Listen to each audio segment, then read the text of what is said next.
ನಮಸ್ಕಾರ ವೀಕ್ಷಕರೇ. ಕೊನೆಗೂ ಅಣ್ಣಾಮಲೈ ರಾಜಕೀಯ ಭವಿಷ್ಯದ ಬಗ್ಗೆ ಅಮಿತ್ ಶಾ ಮೌನ ಮುರಿದಿದ್ದಾರೆ. ನೀವು ಯಾರು ಊಹಿಸದ ಮಟ್ಟದಲ್ಲಿ ಅಣ್ಣಾಮಲೈಗೆ ದೊಡ್ಡ ಪ್ರಮೋಷನ್ ಕಾದಿದೆ ಅನ್ನೋದನ್ನ ಸ್ವತಃ ಅಮಿತ್ ಶಾ ಹೇಳಿದ್ರು. ಅದರ ಬೆನ್ನಲ್ಲೇ ಅವರು ರಾಷ್ಟ್ರೀಯ ಪ್ರಧಾನ ಕಾರ್ಯದರ್ಶಿಯಾಗಿ ಆಯ್ಕೆಯಾಗಿದ್ದಾರೆ. ಈ ಮೂಲಕ ಎಲ್ಲಾ ರೂಮರ್ಗಳಿಗೆ ತೆರೆ ಬೀಳೋದರ ಜೊತೆಗೆ ಎದುರಾಳಿಗಳಿಗೆ ನಡುಕ ಶುರುವಾಗಿದೆ.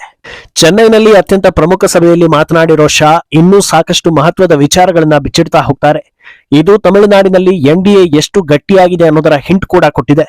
ಈಗ ಎಲ್ಲರ ಮುಂದಿರೋ ಪ್ರಶ್ನೆ ಏನಂದ್ರೆ, ಅಣ್ಣಾಮಲೈ ಬಗ್ಗೆ ಶಾ ಆಡಿರೋ ಮಾತು ಹಾಗೂ ಅವರಿಗೆ ಕೊಡ್ತಾ ಇರೋ ಜವಾಬ್ದಾರಿ ಹೇಗೆ ಇಂಪ್ಯಾಕ್ಟ್ ಆಗುತ್ತೆ ಅನ್ನೋದು.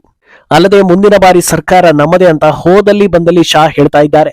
ಈ ಆತ್ಮವಿಶ್ವಾಸಕ್ಕೆ ಕಾರಣ ಏನು ಅನ್ನೋದು ಕೂಡ ರಿವೀಲ್ ಆಗ್ತಾ ಇದೆ. ಇದೆಲ್ಲವನ್ನ ಒನ್ ಬೈ ಒನ್ ವಿವರಿಸ್ತಾ ಹೋಗ್ತೀವಿ. ಈ ವಿಡಿಯೋವನ್ನ ತಪ್ಪದೆ ಕೊನೆ ತನಕ ನೋಡಿ. ಅದಕ್ಕೂ ಮುನ್ನ ಮೀಡಿಯಾ ಮಾನ್ಸ್ಟರ್ ಚಾನೆಲ್ ಅನ್ನ ತಪ್ಪದೆ ಸಬ್ಸ್ಕ್ರೈಬ್ ಮಾಡಿ. ಎಸ್, ದಕ್ಷಿಣ ಭಾರತದಲ್ಲಿ ದೊಡ್ಡ ಕ್ರಾಂತಿ ಮಾಡೋ ಉತ್ಸಾಹದಲ್ಲಿದ್ದ ಬಿಜೆಪಿಗೆ ಲೋಕಸಭಾ ಚುನಾವಣೆ ಸ್ವಲ್ಪ ಕಹಿ ಅನುಭವವನ್ನ ತಂದುಕೊಡ್ತು. ತಮಿಳುನಾಡನ್ನ ಹೊರತುಪಡಿಸಿ ಬೇರೆ ಕಡೆಯಲ್ಲಿ ಬಿಜೆಪಿಗೆ ಸಮಾಧಾನಕರ ಫಲಿತಾಂಶ ಸಿಕ್ಕಿದ್ರು ತಮಿಳುನಾಡಿನಲ್ಲಿ ಮಾಡಿದ್ದ ಹೋರಾಟಕ್ಕೆ ಕನಿಷ್ಠ ಅಣ್ಣಾಮಲೈ ಆದ್ರೂ ಗೆಲ್ಲಬೇಕಿತ್ತು ಅನ್ನೋ ಕೊರಗು ಹಾಗೆ ಉಳಿದು ಬಿಡ್ತು. ಆದ್ರೆ ವಿಧಾನಸಭಾ ಚಟುವಟಿಕೆಗಳು ಬಿರುಸಾಗ್ತಾ ಇದ್ದಂತೆ, ಎಐಎಡಿಎಂಕೆ ಜೊತೆ ಮೈತ್ರಿ ಫಿಕ್ಸ್ ಆಗ್ತಾ ಇದ್ದಂತೆ ಅಣ್ಣಾಮಲೈರನ್ನ ಕೆಳಗಿಳಿಸಿದ್ರಲ್ಲ, ಇದು ತಮಿಳುನಾಡು ಬಿಜೆಪಿ ಕಾರ್ಯಕರ್ತರು ಮಾತ್ರವಲ್ಲದೆ ಇಡೀ ದೇಶದಲ್ಲಿ ಬಿಜೆಪಿಯನ್ನ ಬೆಂಬಲಿಸುವವರಿಗೆ ಅಸಮಾಧಾನವನ್ನ ತಂದಿಟ್ಟಿತ್ತು.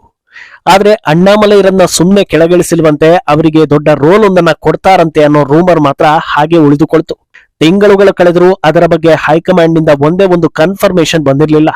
ಆದ್ರೆ ಈಗ ಬಿಜೆಪಿ ಚಾಣಕ್ಯ ಈ ರೂಮರ್ಗಳಿಗೆ ಅಧಿಕೃತವಾಗಿ ತೆರೆ ಎಳೆದಿದ್ದಾರೆ.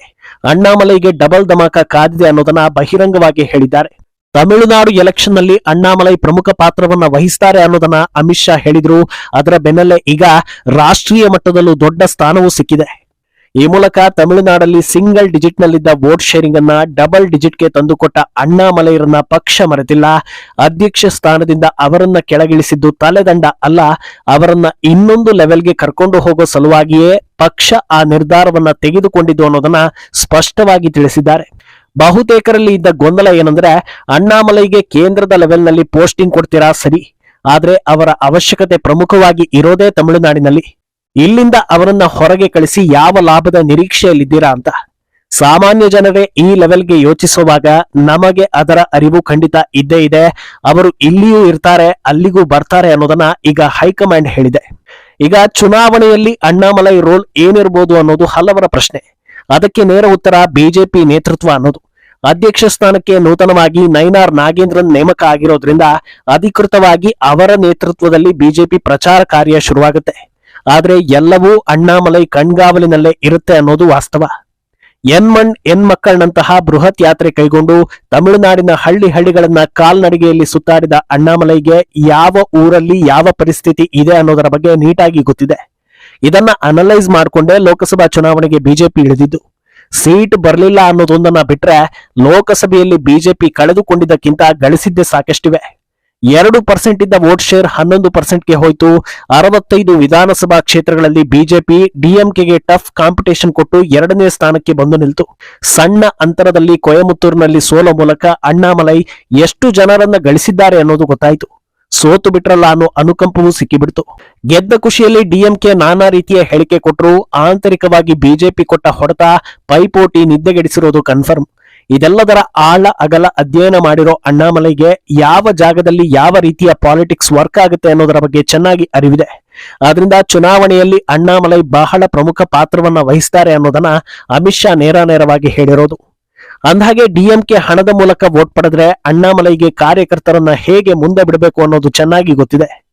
ಗ್ರೌಂಡ್ ಲೆವೆಲ್ ನಲ್ಲಿ, ಬೂತ್ ಲೆವೆಲ್ ನಲ್ಲಿ ಪ್ರತಿ ಮನೆಯನ್ನ, ಪ್ರತಿ ವ್ಯಕ್ತಿಯನ್ನ ರೀಚ್ ಆಗೋದು ಹೇಗೆ ಅನ್ನೋದು ಅಣ್ಣಾಮಲೈ ಅರಿತುಕೊಂಡಿದ್ದಾರೆ. ಆದ್ರಿಂದ ಅಧ್ಯಕ್ಷ ಸ್ಥಾನದಲ್ಲಿ ಬೇರೆ ನಾಯಕ ಇದ್ರೂ ಪಕ್ಷ ಸಂಘಟನೆ ಅಂತ ಬಂದಾಗ ಅಲ್ಲಿ ಅಣ್ಣಾಮಲೈ ಪ್ರೆಸೆನ್ಸ್ ಇರಲೇಬೇಕು. ಆದ್ರಿಂದ ಅಣ್ಣಾಮಲೈಗೆ ತಮಿಳುನಾಡು ಲಿಂಕ್ ತಪ್ಪಿ ಹೋಗದೆ ಇನ್ನಷ್ಟು ಗಟ್ಟಿಯಾಗುವಂತೆ ಜಾಗೃತಿ ವಹಿಸ್ತಾ ಇದೆ ಬಿಜೆಪಿ ಹೈಕಮಾಂಡ್.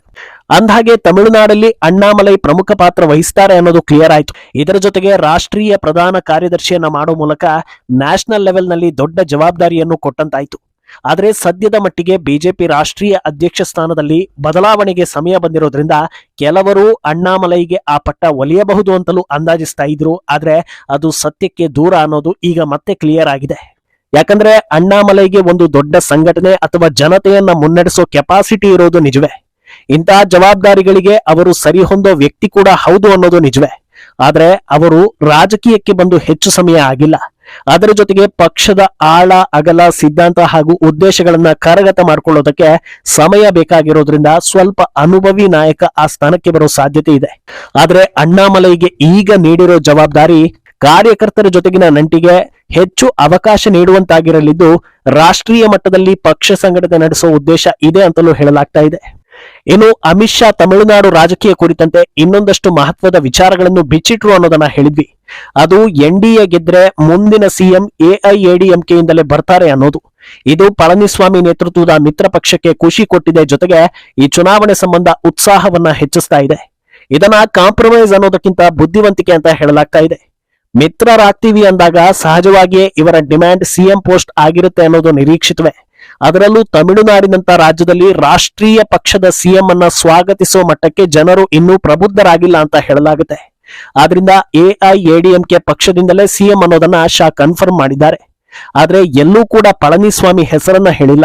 ಆದ್ರೆ ಸದ್ಯದ ಮಟ್ಟದಲ್ಲಿ ಪಳನಿಸ್ವಾಮಿ ನೇತೃತ್ವದಲ್ಲೇ ಎಐಎಡಿಎಂಕೆ ಇರೋದ್ರಿಂದ ಅವರೇ ಸಿಎಂ ಆದ್ರೂ ಆಗ್ಬೋದು ಅಂತ ಹೇಳಲಾಗ್ತಾ ಇದೆ. ಅಂದಹಾಗೆ ಅಣ್ಣಾಮಲೈರನ್ನ ಪ್ರೆಸಿಡೆಂಟ್ ಸ್ಥಾನದಿಂದ ತೆಗೆದು ಹಾಕೋದಕ್ಕೆ ಪಳನಿಸ್ವಾಮಿಯ ಕಾರಣ ಅನ್ನೋ ರೂಮರ್ ಇತ್ತು. ಇದನ್ನ ಯಾರು ಕನ್ಫರ್ಮ್ ಮಾಡದೇ ಇದ್ರೂ ಅದೇ ನಿಜ ಅನ್ನೋದನ್ನ ಬಹುತೇಕರು ಒಪ್ತಾರೆ. ಎಐಎಡಿಎಂಕೆ ಮೈತ್ರಿ ಮುರಿಯೋದಕ್ಕೆ ಕಾರಣವೇ ಅಣ್ಣಾಮಲೈ ಅನ್ನೋದು ಹೈಕಮಾಂಡ್ಗೂ ಗೊತ್ತು. ಲೋಕಸಭಾ ಸೋಲಿನ ಬಳಿಕ ಬಿಜೆಪಿಯಲ್ಲಿದ್ದ ಕೆಲವರು ಹಾಗೂ ಎಐಎಡಿಎಂಕೆ ಇದೇ ವಿಚಾರವನ್ನ ಹೈಲೈಟ್ ಮಾಡಿತು. ಆದ್ರೆ ಹೈಕಮಾಂಡ್ ಅದಕ್ಕೆ ಕಿವಿ ಕೊಡ್ಲಿಲ್ಲ. ಯಾಕಂದ್ರೆ ಮೈತ್ರಿ ಮುರಿದುಕೊಂಡಿದ್ರಿಂದಲೇ ಬಿಜೆಪಿ ಕೆಪಾಸಿಟಿ ಯಾವ ಮಟ್ಟಕ್ಕೆ ಬಂದಿದೆ ಅನ್ನೋದು ವರಿಷ್ಠರಿಗೆ ಗೊತ್ತಾಗಿದ್ದು. ಈಗ ಸಡನ್ ಆಗಿ ಅಣ್ಣಾಮಲೈರನ್ನ ಅಧ್ಯಕ್ಷ ಸ್ಥಾನದಿಂದ ತೆಗೀರಿ ಅಂದಾಗ ಹೈಕಮಾಂಡ್ಗೆ ಅದು ದುಬಾರಿ ಆಗ್ಲಿಲ್ಲ. ಯಾಕಂದ್ರೆ ಅಟ್ ದ ಸೇಮ್ ಟೈಮ್ ಅಧ್ಯಕ್ಷ ಸ್ಥಾನದಿಂದ ಕೆಳಗಿಳಿದ್ರು ಅಣ್ಣಾಮಲೈ ತಮಿಳುನಾಡಲ್ಲಿ ಪ್ರಮುಖ ಪಾತ್ರವನ್ನ ವಹಿಸ್ತಾರೆ ಅನ್ನೋದನ್ನ ಕ್ಲಿಯರ್ ಮಾಡಲಾಗಿತ್ತು. ಅಲ್ಲದೆ ಅಧ್ಯಕ್ಷ ಸ್ಥಾನಕ್ಕೆ ಹೊಸದಾಗಿ ನೇಮಕ ಆಗಿರೋ ನೈನಾರ್ ನಾಗೇಂದ್ರನ್ ಜಯಲಲಿತಾ ಪಕ್ಷದಿಂದಲೇ ಬಿಜೆಪಿಗೆ ಬಂದವರು. ಆದ್ರಿಂದ ಇದು ಎಲ್ಲಾ ರೀತಿಯಲ್ಲೂ ಮಿತ್ರಕೂಟಕ್ಕೆ ಸಮಾಧಾನ ತಂದಿತು. ಈಗ ಸಿಎಂ ಕೂಡ ಮಿತ್ರ ಪಕ್ಷದಿಂದಲೇ ಅನ್ನೋದನ್ನ ಶಾ ಹೇಳಿರೋದ್ರಿಂದ ಎಲ್ಲಾ ಗೊಂದಲಗಳಿಗೂ ತೆರೆಬಿದ್ದು ಅಣ್ಣಾಮಲೈ ಹಾದಿ ಸುಗಮ ಆಗೋ ಸಾಧ್ಯತೆ ಇದೆ. ಈಗ ಸದ್ಯ ಬಿಜೆಪಿ ಮುಂದೆ ಇರೋದು ಸೀಟ್ ಶೇರಿಂಗ್ ಸವಾಲು. ಅದನ್ನ ಕಳೆದ ಲೋಕಸಭಾ ಎಲೆಕ್ಷನ್ ಹಾಗೂ ವಿಧಾನಸಭಾ ಎಲೆಕ್ಷನ್ ಡೇಟಾಗಳನ್ನ ಇಟ್ಕೊಂಡು ಮಾಡಿ ಮುಗಿಸಿಬಿಡ್ತಾರೆ. ಒಂದು ವೇಳೆ ಎನ್ಡಿಎ ಗೆಲ್ತು ಅಂದ್ರೆ ಆಗ ಪಳನಿಸ್ವಾಮಿ ಕ್ಯಾಬಿನೆಟ್ ನಲ್ಲಿ ಬಿಜೆಪಿ ನಾಯಕರಿಗೆ ಸ್ಥಾನ ಇರುತ್ತಾ, ಎಷ್ಟು ಸ್ಥಾನ ಸಿಗಬಹುದು, ಇದ್ಯಾವ ವಿಚಾರಗಳು ಇನ್ನು ಚರ್ಚೆಗೆ ಬಂದಿಲ್ಲ. ಆದ್ರೆ ಇದೆಲ್ಲವನ್ನೂ ಹೈಕಮಾಂಡ್ ಈಸಿಯಾಗಿ ಬಗೆಹರಿಸಿಕೊಳ್ಳುತ್ತೆ ಅಂತ ಹೇಳಲಾಗ್ತಾ ಇದೆ. ಕಾರಣ ಏನಂದ್ರೆ ಸದ್ಯದ ಮಟ್ಟಿಗೆ ಹೈಕಮಾಂಡ್ ಗುರಿ ಇರೋದು ಡಿಎಂಕೆಯನ್ನ ಅಧಿಕಾರದಿಂದ ಕೆಳಗಿಳಿಸಬೇಕು ಹಾಗೂ ಕೇಂದ್ರ ಸರ್ಕಾರದ ಯೋಜನೆಗಳು ನೀಟಾಗಿ ಜನರಿಗೆ ತಲುಪುವಂತೆ ಆಗಬೇಕು ಅನ್ನೋದು. ಮೋದಿ ಸರ್ಕಾರ ಜನರಿಗಾಗಿ ತರ್ತಾ ಇರೋ ಪ್ರಮುಖ ಯೋಜನೆಗಳನ್ನ ಸ್ಟಾಲಿನ್ ಸರ್ಕಾರ ಜನರಿಗೆ ಸಿಗದಂತೆ ಮಾಡ್ತಾ ಇದೆ. ಅಲ್ಲದೆ ಹಾಗೂ ಹೀಗೋ ಜನರಿಗೆ ಅನುಕೂಲ ಆಯ್ತು ಅಂದ್ರೆ ಅದರ ಕ್ರೆಡಿಟ್ ಅನ್ನ ಪಡಿತಾ ಇದೆ. ಇದರಿಂದಾಗಿ ಜನರಿಗೆ ಅನುಕೂಲ ಮಾಡಿಯೂ ಅದರಿಂದ ಯಾವುದೇ ಪ್ರಯೋಜನ ಆಗ್ತಾ ಇಲ್ಲ. ಆದ್ರಿಂದ ಇದನ್ನ ಸಾಧಿಸೋ ಸಲುವಾಗಿ ಸಣ್ಣ ಪುಟ್ಟ ಕಾಂಪ್ರಮೈಸ್ ಗಳಿಗೂ ಬಿಜೆಪಿ ರೆಡಿ ಇದೆ ಅಂತ ಹೇಳಲಾಗ್ತಾ ಇದೆ. ಒಟ್ಟಲ್ಲಿ ಅಮಿತ್ ಶಾ ಕೊಟ್ಟ ಕ್ಲಾರಿಟಿಯಿಂದ ಎನ್ಡಿಎ ಒಳಗೆ ಎಲ್ಲಾ ಕನ್ಫ್ಯೂಷನ್ ಗಳಿಗೂ ತೆರೆ ಬಿದ್ದಿದೆ. ಅಮಿತ್ ಶಾ ಆತ್ಮವಿಶ್ವಾಸ ಎದುರಾಳಿಗಳನ್ನ ಇನ್ನಷ್ಟು ನರ್ವಸ್ ಮಾಡ್ತಾ ಇದೆ. ಮುಂದೇನಾಗುತ್ತೆ ಅನ್ನೋದನ್ನ ಕಾದು ನೋಡ್ಬೇಕು. ಈ ಬಗ್ಗೆ ನಿಮ್ಮ ಅಭಿಪ್ರಾಯವನ್ನ ತಪ್ಪದೆ ಕಮೆಂಟ್ ಮೂಲಕ ತಿಳಿಸಿ.